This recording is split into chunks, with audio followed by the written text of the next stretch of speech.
If you flipped items for 1 month, starting off with only free stuff, how much did you make? Well, that's what I wanted to find out, but as soon as I started, things quickly changed. I had these old breakers that I got a while ago, and I actually made a video about them, but they weren't going to sell in this condition. They were dirty and all had to be cleaned. So I got to work with some rubbing alcohol, an old toothbrush, and some rags. It was super time consuming. Some of them even had the remnants of wires that were cut, so they all had to be taken off. And finally, hours later, I listed them. But luckily to my surprise, the very next day, this happened. 2 of the breakers have just sold. So 40 amp and a 50 amp, right about $60 a piece. Definitely has given me encouragement to keep going, because that's what you need. You need a little win in the beginning, you know? It's gonna be tough. I'm gonna get them all wrapped up. We're gonna ship them out. That's right, almost immediately I sold 2 of the breakers, so we're off to an awesome start. But then this happened. It's a little unexpected twist. I'm no longer employed. So, I mean, it's not really a want anymore. Can't do any of that. It's like, I gotta make something happen. So far, I've sold $90 worth of stuff, and that's not gonna feed me. Yeah, I don't know if you could tell by that clip, but I was scared. And it was at this moment, everything changed. Because this went from being a stupid video challenge to a lifeline of actual survival. And to be honest, I really wasn't confident in my abilities. I need to make something happen, is I need to get like inventory going. So hopefully it'll work out. Otherwise, I'm gonna have to go try to find a job or something, because I mean, this is really my only hope. That day I began scouring the internet looking for new inventory. And right before my eyes, there it was. All right, I just got back. Look at this stuff. He wanted $1,000 for it. I told him I can't do that. I was honest with him. I'm like, listen, man, I'm trying to resell this stuff. I made a deal with him at $400. Yep, I found a lot of doorknobs. What's crazy, it was only a couple minutes from my house, and I went there with like no intention of buying them. I didn't think I could really make any money on them. And furthermore, let's be real. I mean, it's not the coolest thing to buy or sell. But that's actually where I learned lesson 1. When it comes to reselling, only buy stuff that you're not interested in owning yourself. This ensures you're not going to overpay. So either you get a great deal or you don't buy it at all. Once I got them home, I began going through them, cleaning, taking inventory, and listing them. It was a ton of work. Around like 8:30 at night. I've been listing since like about noon I got home, and I'm not even like halfway done. It's a lot of stuff, and I think at least about 400 altogether. So that means we got them for like $1 a piece. What I'm going to try to do would be to try to sell them in lots and hopefully get like $6 to $15 a piece. And as the week went on, even though I've been listing, there was not even one sale in sight. And as hours and days passed by, my anxiety grew and I started regretting my decision. That was until Friday night, and that's when I had my first sale. An old pair of shoes for $13. Now Friday night at like 9 o'clock, literally said that I'm not leaving here until I have a reason to leave here. I just had an order tonight, or my first sale all week. So right as I'm doing that, I get this message from eBay, and it's a guy who resells breakers, and he said, hey, I want to buy all of them, all of the 20 amp that you have, all 26.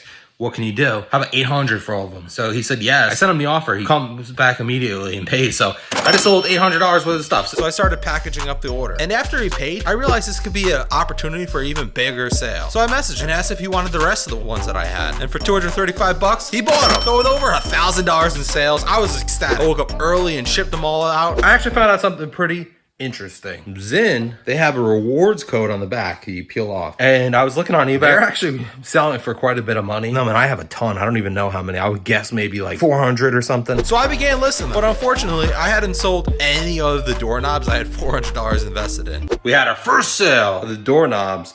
It was a 20 item lot. But anyway, that's a good dent because I paid $400 for it, and like half of it's already back, and that's only been like 3 days. So not bad, not bad. Definitely better than working a day job. But now I had to go through each one and make sure all the parts were there. And luckily I did, because I found out that one of them didn't even have a key. But I finished packing them up, and then this happened.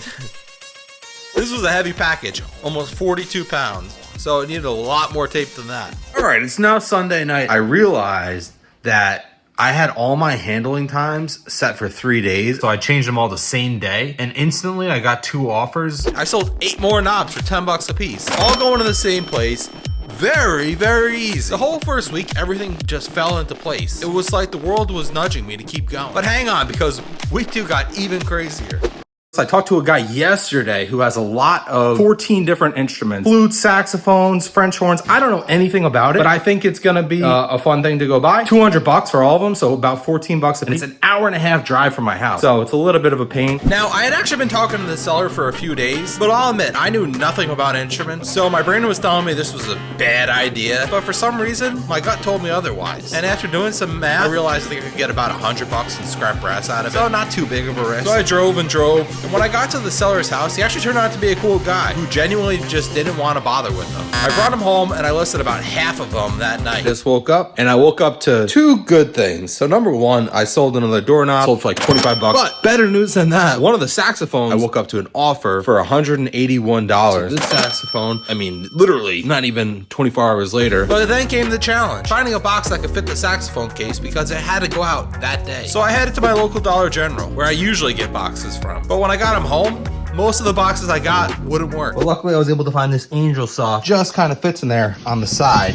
Now I needed to find a more sustainable solution moving forward. So after shipping the sax, I went to a local store and bought a few of their largest boxes. They were super expensive, like 15 bucks a piece. Look how big they are. They take up the whole back seat of my Accord. But I realized that none of these boxes would be perfect, so custom packaging would have to become part of my skill set. I decided to invest in a hot glue gun, which would make that task much easier. And I was lucky I did.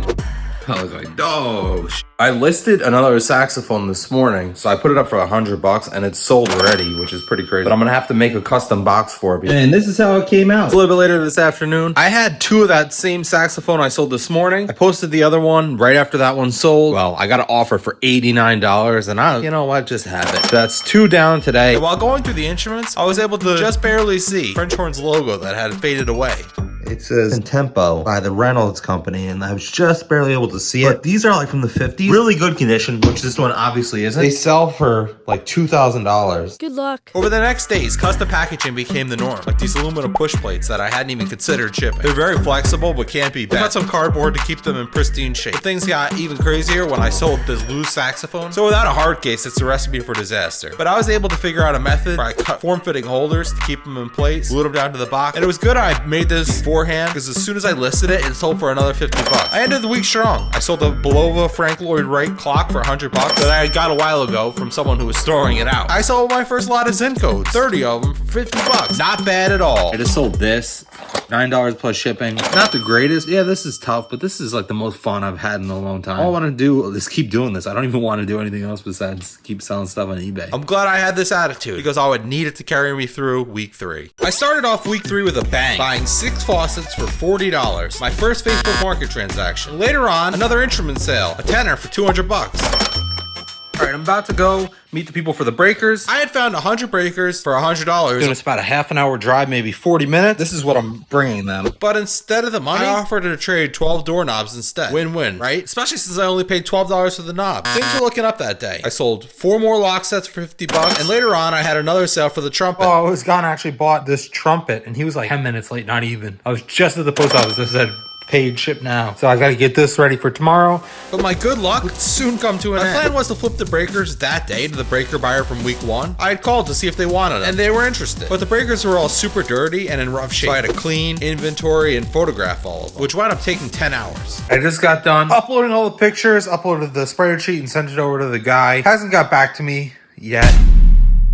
If not, I'm going to start reaching out to other people tomorrow. I actually just got an order a little while ago for 5 of these dummy doorknobs. So I haven't made any sales today except for this broken keyboard, which I had in an auction. It sold for 99 cents plus shipping. It's going to cost more than that for me to pack it. But you got to take the good with the bad and still do the best job you can. And I'm going to treat this just like if I made $1,000 off of it and pack it up good. Later that day, after still not hearing back from the breaker buyer, I decided to invest in a multimeter, which would allow me to make sure the breakers were all in working condition. I reached out to the breaker buyer. I told him I had tested some of them. Or he emailed me back and said, I don't buy that kind of stuff. Basically. But if I took an L on it, I took an L on it. I did just sell a saw blade. I covered up all the teeth with masking tape so they wouldn't chip, and then made a custom cardboard envelope to protect it in the mail. The guy that I talked to last night about the breakers has been giving me the runaround. He told me last night, oh, we're gonna have a quote for you in an hour. Oh, we'll have it by the end of the night. And then I texted him at like 10 p.m. I'm like, you still thinking tonight? And he's like, oh, well, I'll call you first thing in the morning. Nothing. I called him at 11. He's like, hang on, I'm on the other line. I'll give you a call back. And this is where I realized most breaker buyers are a complete waste of time. Just when I thought things wouldn't get any worse. And I looked on my eBay just randomly, and it said that a couple days ago somebody filed a dispute. Now the dispute was for the trumpet that I sent, and it looks like they filed it like right after it got shipped. I don't know exactly what happened. Care this, I never had anybody file a dispute before. Whoever bought it, they pressed buy it now, and they bought it. So it's something they did. I don't know how eBay's going to handle this. It's going to be interesting to see. I talked to the guy with the trumpet last night. He says he didn't order it. I'm more than happy to give you a refund when the item's returned. And it's so good that I'm making this video because I have that whole entire video. So I have me wrapping up his item. I have all that stuff. So if I don't get it back in full, I'm going to fight this thing tooth and nail. I mean, and I went from being scared to being angry. So today, I'm focusing on inventory. I'm going to thrift stores. I never had too much luck with them, but I'm gonna do it. And look at all the stuff I got. Basically, brand new pair of Johnson & Murphy shoes, 3 pieces of stereo equipment, this igloo that's pink, an air fryer, a coffee maker, and altogether, I wound up spending 36 bucks. Great score. So that night I polished up the shoes and went through more breakers, and it's a good thing I did because I wound up with a whole pile of scrap breakers. But people still buy these for the silver contacts inside. They're worth about $1 a pound whole, or you can sell the silver contacts for about 30 bucks a pound. So I decided to open one up and see the price difference. Newsflash, it's not worth it. Sell them whole. The next morning I was woken up super early by a woman who said that the dog treats I sold her for $10 with free shipping for 2 of them were actually expired, but said I was a scammer and all this stuff, and she was gonna leave me a bad review. I needed to refund her, so I did. I got basically no sleep last night. Right now, I am at a rest stop meeting a guy to buy 3 paper towel roll holders, and he's already said he's gonna be 15 minutes late, and I was 5 minutes early, so this is, I might just wind up leaving. I got 3 paper towel dispensers for $28. So I put them up, 50 bucks each plus ship, and the next morning I realized lesson number 2. And what I've come to notice is that the cheapest customers or the cheapest items are always the biggest headache. They always demand the most. That lady spent $10 with free shipping, called me a scammer, and I actually sent her the item. So what an idiot. Kind of want to stick to stuff that's at least like 30 bucks and up. Luckily,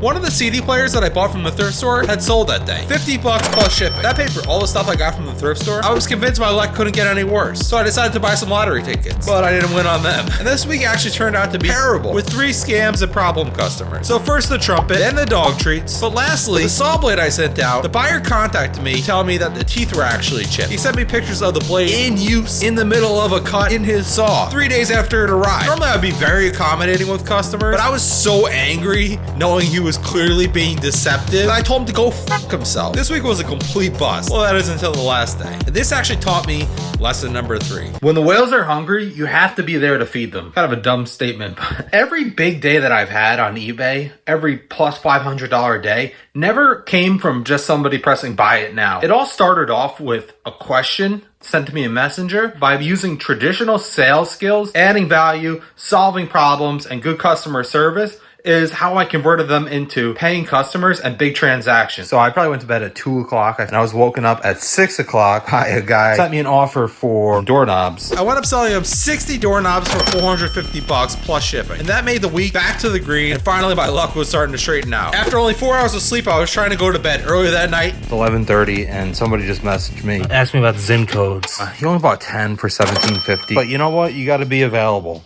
I didn't really leave my house at all for the last 3 weeks, besides like to go get stuff. And it's kind of a catch-22. Like, I could have made more money had I been out and about. But at the same time, I'm not gonna lie, I've been so scared. Like, everything is sort of on my back now. Every day I wake up and there's like a sense of anxiety of like, you never know when your next dollar, if your next dollar is ever gonna come in. So I really haven't left my house at all. So I don't know if this is like an inspirational story or a descent into madness. I'm not. Week 4 started off slow with almost no sales. We were only a few days from Christmas, so I figured this was the reason and didn't panic. Luckily, I did wind up selling another saxophone, but it was a similar situation to the trumpet, so I made contact with the buyer before I sent it out. Later on that afternoon, I had an appointment with a seller from Facebook Market, and this actually made me realize lesson number 4. Negotiate from a position of weakness. Everybody I talked to on Facebook or Craigslist, I told them the exact same thing. I would offer what I wanted to pay, and then I would say, if not, no worries, or if not, no big deal. A lot of times in negotiations, people overestimate the power that they have. I realized that they could sell their stuff to whoever they want, and I could pay whatever I want.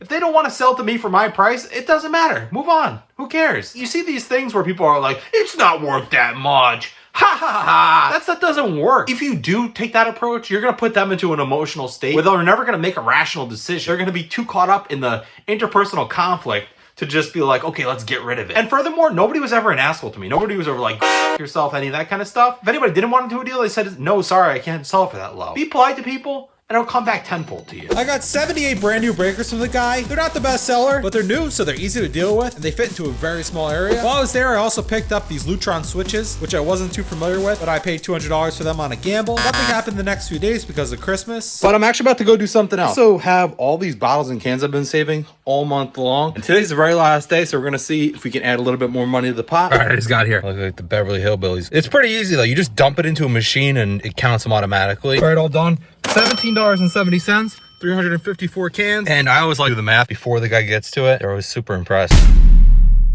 Okay, I was gone a little bit longer than expected, but next to the bottle return place is this kind of like junk store. I saw they had a lot of uranium glass for sale. They wanted $1,500 for it. I wound up buying it all for $535, and I overpaid. They advertised it as uranium glass. It was actually manganese glass, but you live and you learn. I also wound up getting almost 20 of these brass mail slots for $30 while I was there, which was a really good deal. And that day I actually had multiple more sales. Another handle set for $100, a faucet for $60, a book for $7. All right, so ending off the month on a kind of a high note, $175 for these 4 switches. So strong ending to the month, but now for the results. Welcome to my shipping supply room. So, for the results. The doorknobs I bought for $400, and I wound up selling through about 100 of them for $783 after shipping and fees. The instruments I paid $200 for, and wound up selling about half for $771. The Zin codes netted me $245. I only sold 4 of the Lutron switches for $175, which worked out to $142 after fees. And I didn't even get to list any of the uranium glass from this month. Over the past month, after paying for all my inventory, I was able to profit